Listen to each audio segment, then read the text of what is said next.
বাস্তবে একটি ঘটনা, সময় থাকলে শুনে যাবেন। গ্রামের একটা গরিব ছেলে একটা গরিব মেয়েকে বিয়ে করলো।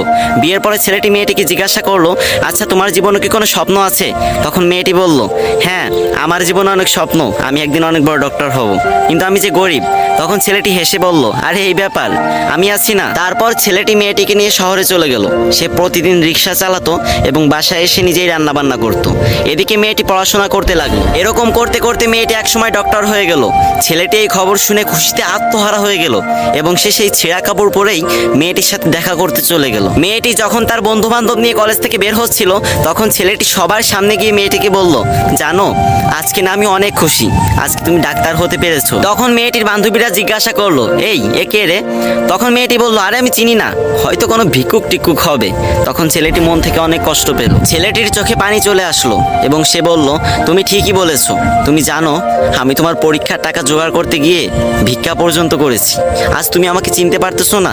আমি তোমার স্বামী। এ কথা বলার সাথে সাথে মেয়েটি ছেলেটিকে একটা থাপ্পড় মেরে দিল এবং বলল, তোর সাহস তো কম না, তুই তখন থেকে যা ইচ্ছা তাই বলে যাচ্ছিস, আর আমি একটা ডাক্তার, তোর মতো ফকির আমার স্বামী হতে যাবে কেন?